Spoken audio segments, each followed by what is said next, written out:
Ok, boa noite a todos. Obrigado, Michel e Meg, que ligaram a câmera.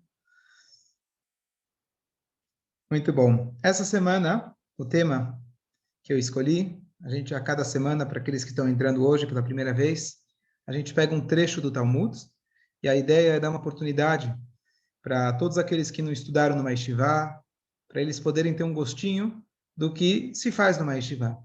A Guemará, de forma geral, o Talmud é dividido em partes mais complexas, a parte mecânica, leis, perguntas, respostas, mas nesse shiur a gente pega os trechos do Talmud que não são menos importantes, que são as histórias.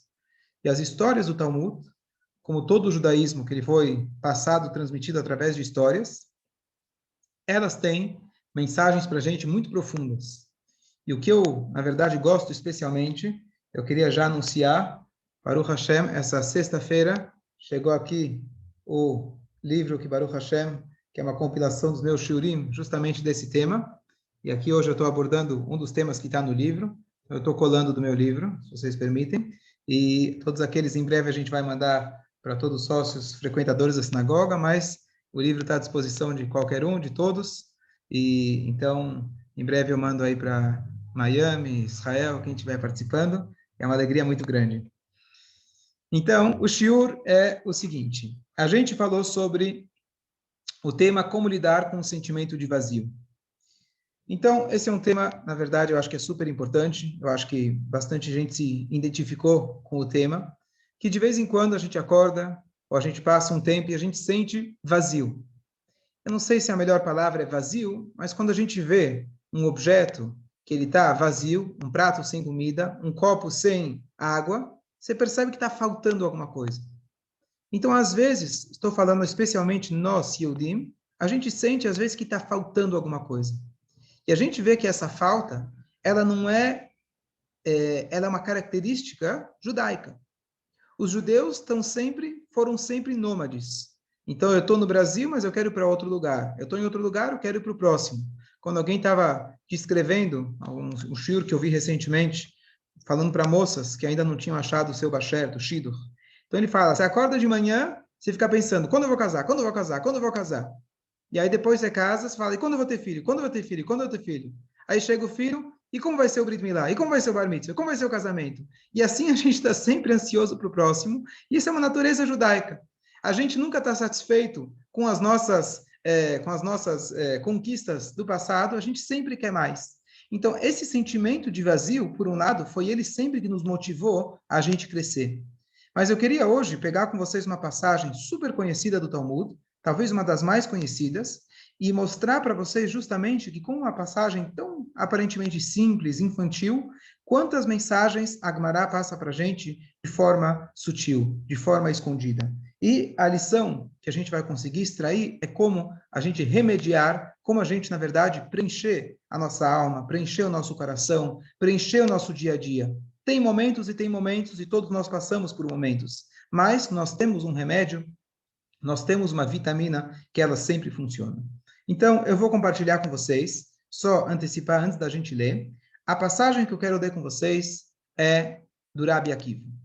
O Rabi Akiva, todos já devem ter ouvido falar, ele viveu, na verdade, no início da Era Comum, ele sobreviveu à destruição do templo, ele era completamente ignorante até os 40 anos, odiava os sábios, e com 40 anos ele foi, por incentivo da sua esposa Rachel, estudou 12 anos, depois mais 12 anos, 24 anos, e ele chegou a ter 24 mil alunos.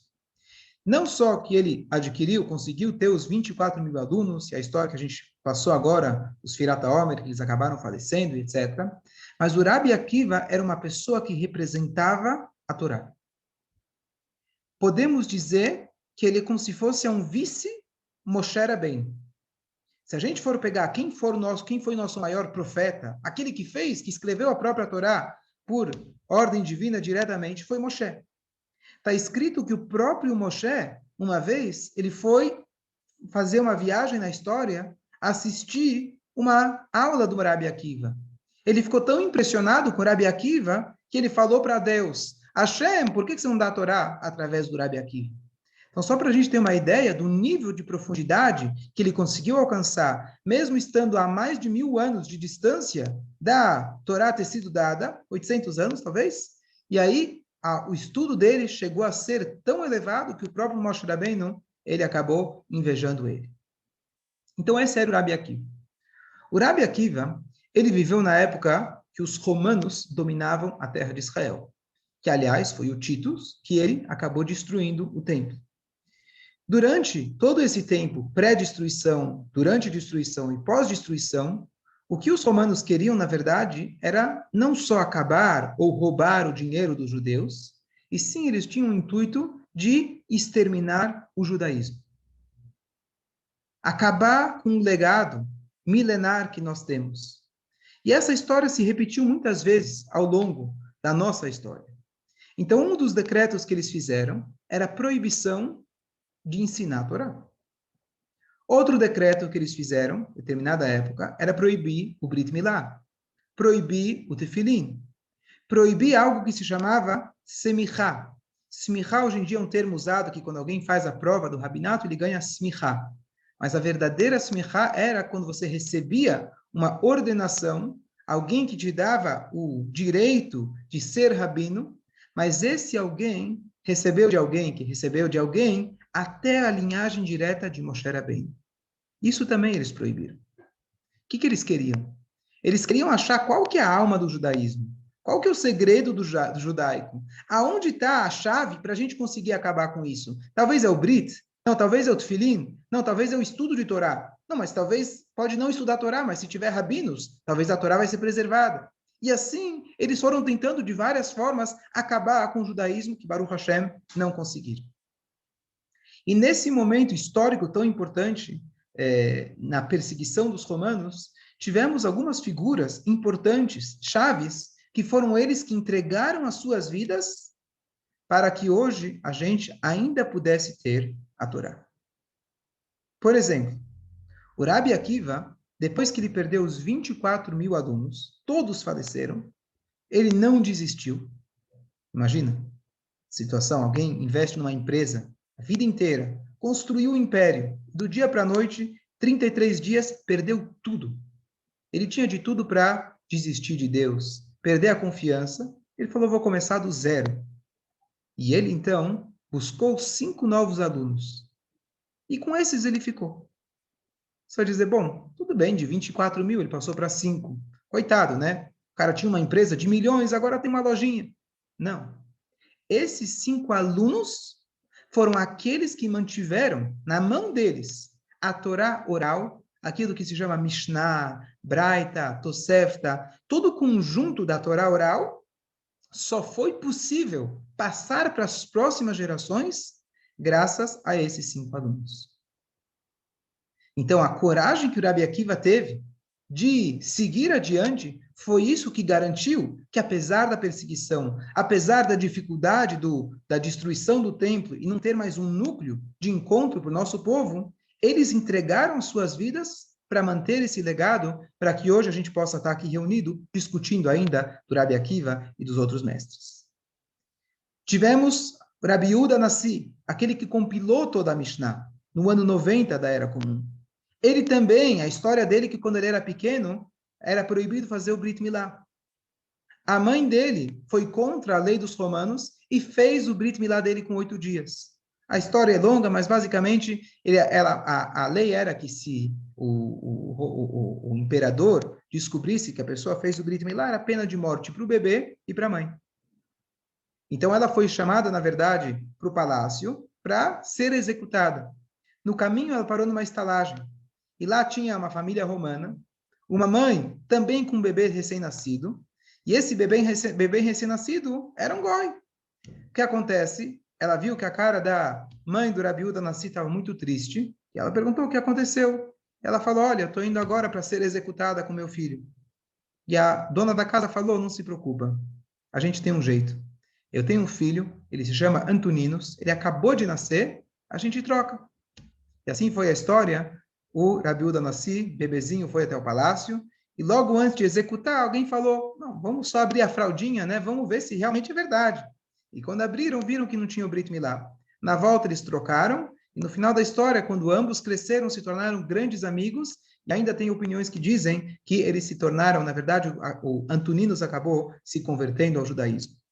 Então, essas pessoas, especialmente naquele momento histórico, foram essenciais para a transmissão da Torá oral, que significa o judaísmo prático.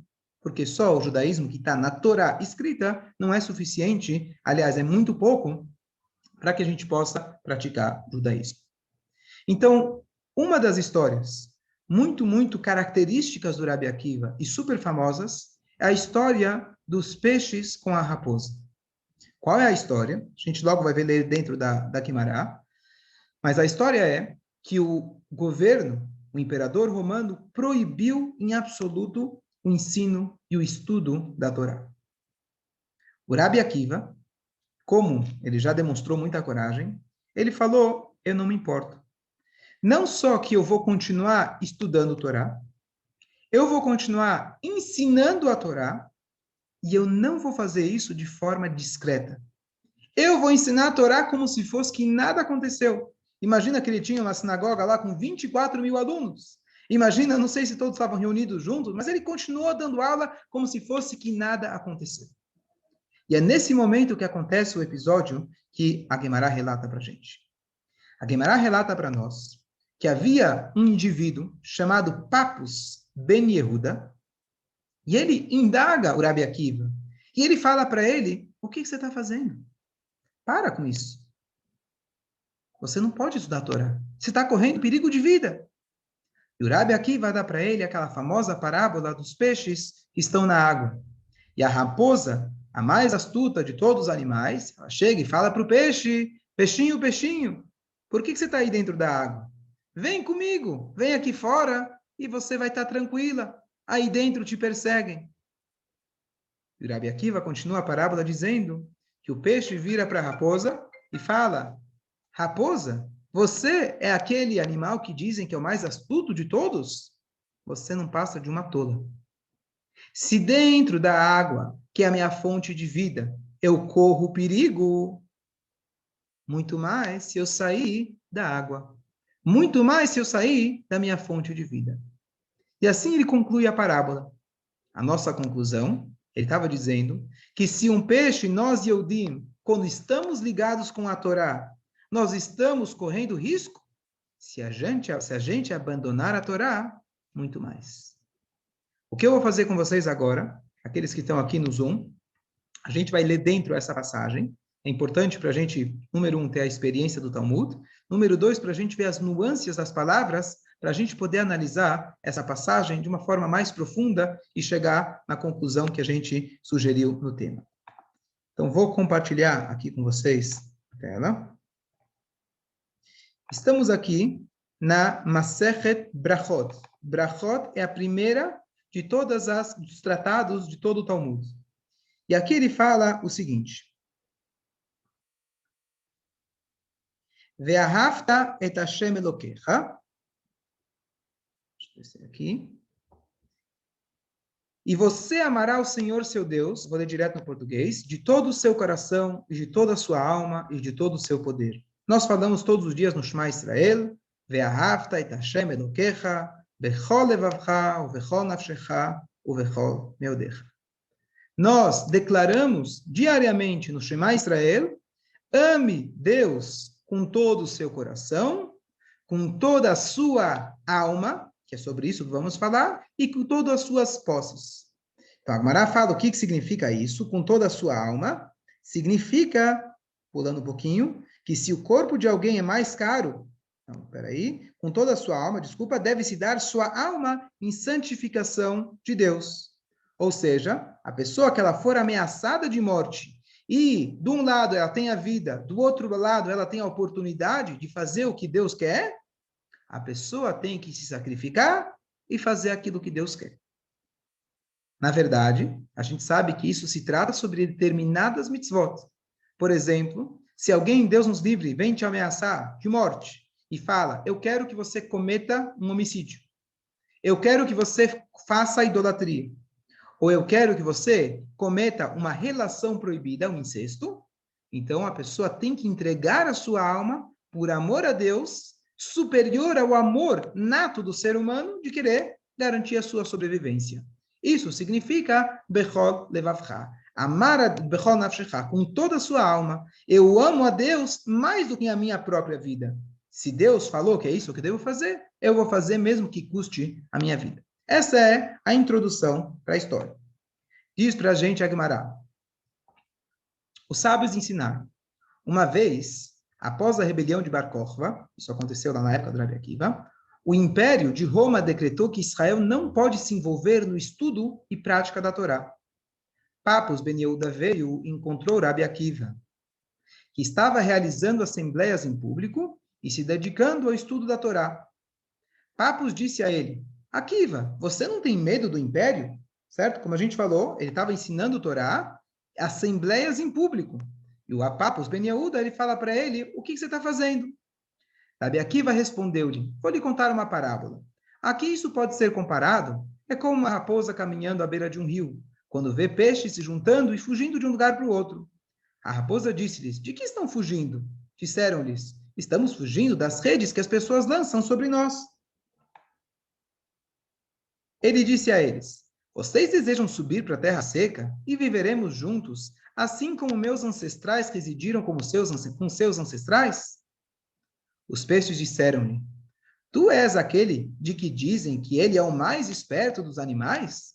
Você não é inteligente, você é um tolo. Se tivermos medo na água, nosso habitat natural, que nos dá vida, então, em um habitat que causa a nossa morte, ainda mais. A moral é, da mesma forma, nós judeus, agora que nos sentamos e nos engajamos no estudo da Torá, sobre a qual está escrito, pois é a sua vida e a duração dos seus dias, teremos o império nessa medida se proceder ao sentar-se, ociosa de seu estudo, com seu abandono, é o habitat que faz com que a nossa morte, tanto mais que temos medo do império. Então ele usou a parábola como exemplo de que para os Yehudim, a vida é a Torá, tal como para o peixe, a água é a sua vida. Vamos só concluir aqui, a passagem é incrível, essa passagem aqui acho que é menos conhecida. Então, se você já conhecia até aqui, presta atenção. Os sábios disseram, não poucos dias se passaram até que prenderam Rabi Akiva, encarceraram na prisão e aprenderam também o Papus Ben Yehuda. Ou seja, aquele homem que tinha criticado Rabi Akiva por estudar, ele também acabou preso. Rabi Akiva disse a ele, Papus, quem te trouxe aqui? O Papus respondeu, feliz Rabi Akiva, por ter sido preso sob a acusação de se dedicar ao estudo da Torá. Ai de Papus, que foi detido sob acusação de se envolver em assuntos inúteis. Na linguagem do Talmud, Oile Papus, shenitfas advarim betelim. Coitado do Papus, que ele foi pego por coisas vãs, ou coisas nulas. Ou seja, ambos terminaram na prisão. E o Papus se lamentou e ele disse, poxa, que pena. No final das contas, nós dois acabamos no mesmo lugar. Então, essa é a passagem. Vamos fazer uma pequena análise. A pergunta parece supérflua, mas o Talmud ele traz um detalhe que todos os detalhes faz para a gente uma diferença. O Talmud conta que o Rabi Akiva foi criticado pelo estudo da Torá. Por quem que ele foi criticado? Por um indivíduo chamado Papus, filho de Yehuda. Papus, parece um nome judaico? Para nós parece até papa, né? Papus. Papus é um nome ou grego, romano. Agora, Ben Yehuda, aquele que fez o idioma hebraico moderno, Ben Yehuda, filho de Yehuda, significa que ele é filho de judeu. Que nome esquisito. Será que ele era filho de pai judeu, mãe não judia? Não era uma coisa comum naquela época? Então, o que significa isso? Papus Ben Yehuda? Essa é a pergunta número 1. A pergunta número 2, lá para o final, nós temos, ele fala, olha, venham morar aqui, como venham morar conosco, a raposa, falando, sugerindo para os peixes, venham morar aqui fora conosco, assim como nossos antepassados moraram com os vossos antepassados. O que quer dizer isso? Quando foi que os peixes moraram com as raposas fora da água? Que história é essa? Que argumento é esse que o Talmud fez questão de relatar para nós? Então, aqui tem uma coisa super interessante. Vamos analisar quem é esse Papus Ben Yehuda. O Gaon de Vilna, ele sugere para a gente uma coisa incrível. Papus é um nome romano. Ben Yehuda significa assim, eu sei quem é teu pai. Ou seja, o Papus, ele representava uma ideologia para a gente conseguir sobreviver às perseguições. Ao longo da nossa história, tivemos várias maneiras diferentes, pessoas diferentes que sugeriam como a gente pode acabar com o antissemitismo. Hoje alguém, um aluno de Bar Mitzvah, 12 anos de idade, perguntando o que está acontecendo em Israel, ele não sabe muito das notícias, e eu falei para ele muito simples, o que acontece hoje, culpando Israel, é simplesmente um novo nome para aquilo que se chama antissemitismo. Simplesmente isso. Se fosse por terras, já teria resolvido. Israel já deu muitas terras. Não é uma luta por terras. Essa luta é contra judaísmo, contra os judeus, chamado no pretexto de um território chamado Israel. Ao longo de toda a história, a gente foi tentado, passamos por diversos testes. Como a gente faz para se manter firme ao longo de todas essas dificuldades? Então, ao longo da história, tivemos algumas criações diferentes. Uma, Deus nos livre, vamos voltar para o Egito. Vamos abrir mão. Se a gente não pode ser judeu, então tudo bem. Isso, infelizmente, aconteceu com poucos indivíduos na história, mas eles não são um exemplo para nós, porque não é graças a eles que nós estamos aqui. Tivemos outros que falaram, bom, vamos lutar com as garras. São Rabi Akiva, Rabi Yehuda Nassi e os vários exemplos da nossa história que priorizaram Bechol levavcha vechol nafshecha. Custe o que custar, eu vou entregar minha vida para Deus. Agora, tem mais uma forma de encarar, que supostamente seria a melhor forma de encarar. Uma das pragas que a gente teve no Egito foi a praga do granizo. O granizo, a Torá descreve para a gente, ele destruiu as plantas que eram rígidas. Aquelas que eram mais maleáveis, o que acontecia? Ela está presa no chão, mas vem o vento, empurra ela para cá, empurra ela para cá, mas no final das contas, você dobra um pouco para um lado, dobra um pouco para o outro, e ela continuou sobrevivendo. Então, diz essa ideologia, para que a gente precisa ser tão rígido? Por que você precisa ser tão radical? Disse o Papus Ben Yehuda. Olha para mim, eu sou Ben Yehuda, eu sou filho de Yehuda, eu sou judeu. Mas eu mudei o meu nome. Eu optei pela adaptação. Agora eu sou Papus. Claro que eu sou filho de judeu. Claro que o meu neto vai ser judeu. Mas agora os romanos não permitem estudar a Torá? Temos que nos adaptar. Vamos fazer uma dobradinha. Um pouco para um lado, um pouco para o outro, e a gente vai estar bem. Se a gente querer ser muito rígido, muito forte, a chuva vai vir e vai quebrar a gente. Essa era a proposta que o Papus Ben Yehuda falou para ele. E por isso, sugere o Gaon de Vilna, a Guemará fez questão de contar para a gente o nome dele. Papus, eu consigo me infiltrar bem dentro da sociedade.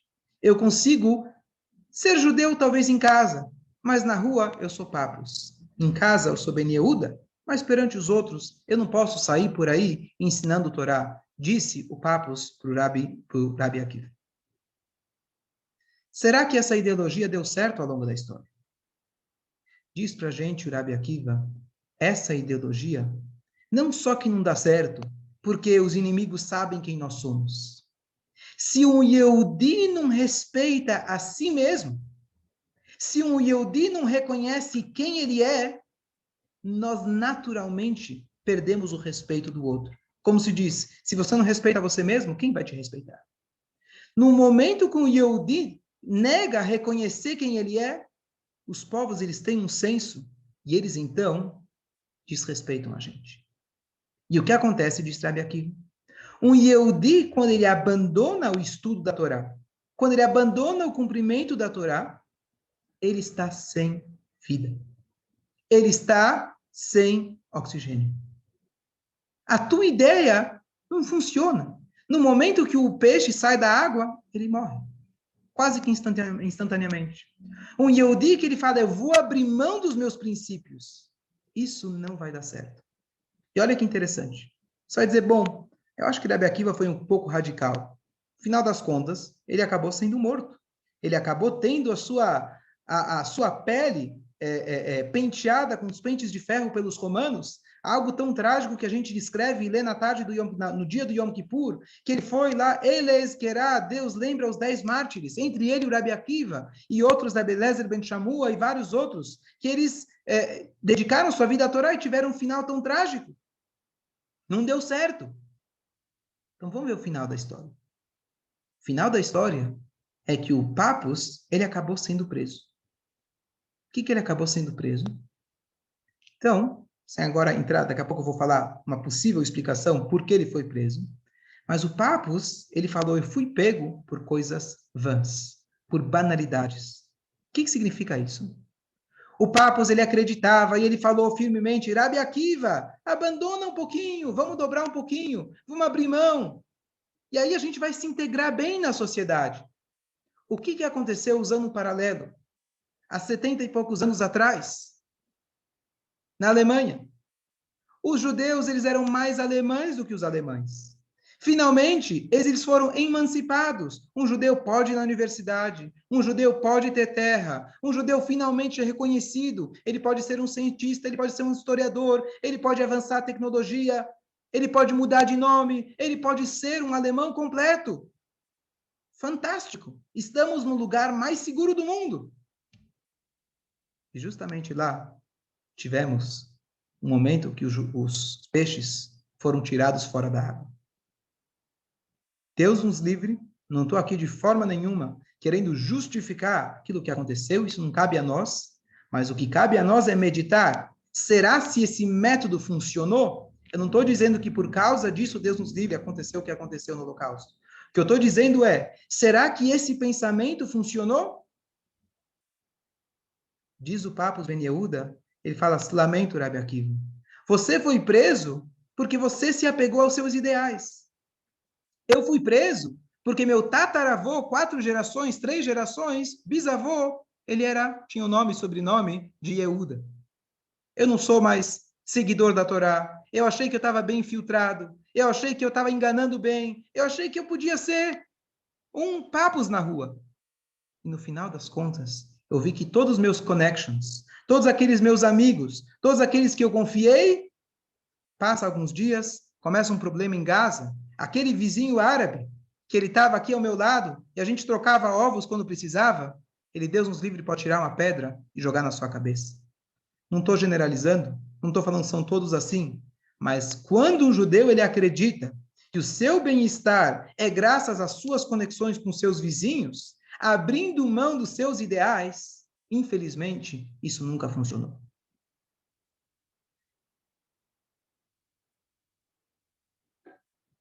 Então, por isso, diz para a gente, o Papus Ben Yehuda, o Rabi Akiva conclui dizendo e fala, olha, a raposa, ela argumenta e fala, venha morar, a segunda pergunta que eu fiz, venha morar conosco aqui fora, como fizeram seus antepassados. Que história é essa? Então, na verdade, isso é uma alusão para um momento que o povo deixou o estudo da Torá. E com esse pensamento, a gente vai chegar à nossa conclusão de como preencher o vazio. Num momento, se a gente voltar na história, estamos aqui falando sobre a época dos romanos. Os romanos destruíram o segundo templo, que foi no ano 68 da Era Comum. 490 anos antes, você tinha o primeiro templo, que ele foi destruído pelos babilônios. Uma história parecida. Só que nos babilônios, infelizmente, os judeus, de forma geral, abandonaram o estudo da Torá. Então, o Rabi Akiva, de forma sutil, ele já está respondendo, falando que a tua sugestão venha morar conosco, igual moraram seus antepassados, ou seja, saia da água, igual os outros saíram, isso trouxe a destruição do primeiro templo. Isso nunca funcionou. Em termos práticos, a gente está contando uma história de 2000 anos atrás. A questão do antissemitismo, infelizmente, se repete a cada dia. Nós estamos passando por momentos difíceis Temos aí um cessar-fogo, espero que seja um cessar-fogo verdadeiro. A gente não busca cessar fogo, a gente busca a paz verdadeira. E é isso que o Mashiach vai trazer para a gente. A gente não quer simplesmente que fique calada a situação. A gente quer que haja paz verdadeira, e a paz verdadeira vai ser com o Mashiach. Voltando ao assunto, como nós hoje, aqui tão distante, podemos lidar e lutar contra essa situação, que infelizmente não é só em Israel, é no mundo todo, e a gente sabe disso muito bem. O que teve aqui em Genópolis, Baruch Hashem, não foi muita gente há pouco tempo, e assim, esse antissemitismo, ele continua em vários como um vírus, cada vez com um novo nome, mas também mantendo a sua existência original, é o mesmo vírus, com uma nova variação. Nós, Yehudim, precisamos, além dessa parte de antissemitismo e etc., que agora justo está à tona, mas não é o nosso dia a dia, Baruch Hashem. A gente hoje segue uma vida onde a gente pode fazer as mitzvot, Torá, orgulhosamente, temos Eretz Israel, temos judeus por todo lado do mundo, e a gente pode fazer as mitzvot praticamente em qualquer lugar do mundo. Qual que é a mensagem para a gente de tudo isso? A mensagem é a seguinte: nós podemos sentir de vez em quando vazios. Nós, Yehudim, temos a solução. A solução é o que cada um de vocês agora está fazendo. São 9 horas da noite. Por que uma pessoa que poderia agora estar fazendo qualquer outra coisa está assistindo um shiur de Torá? Porque a gente sente que a gente precisa preencher alguma coisa. A gente está constantemente em busca. O Yehudi, muitas vezes, ele está buscando. Tem uma música famosa recente, quem conhece o cantor Yaakov Shwekey, ele conta que todos nós temos na música, ele fala, a gente tem uma chama, e a gente acaba buscando alimentar essa chama em todos os outros lugares. E a gente acaba esquecendo que, para alimentar essa chama, é só a gente olhar para dentro. Quando um Yehudi sente vazio, isso é algo normal. Nós podemos, com muita facilidade, abre um livro, abre um shiur, escuta uma palavra de Torá, uma chama afasta toda a escuridão. Nós temos na nossa mão a vitamina para a gente conseguir preencher os sentimentos de tédio que hoje é tão presente, o sentimento de não ter o que fazer, deixa eu ver o que está passando, deixa eu ver o que tem no Facebook, deixa eu ver o que tem no Instagram, e a gente fica preenchendo esse vazio como uma pessoa que está com fome e fica comendo chocolate, que isso não vai trazer nenhum nutriente para ele. Nós temos, e é isso que Rabbi Akiva ensina para a gente. Da onde eu sei essa extrapolação de falar que isso serve para nós? Talvez ele estava falando apenas para a época dele. Então, olha que interessante. A palavra Bechol Nafshecha, com toda sua alma, significa, no literal, entregar sua vida. Quem de nós hoje precisa entregar sua vida para poder ser judeu? Para o Hashem isso não acontece. Então, nós temos uma outra tradução da palavra Nafshecha.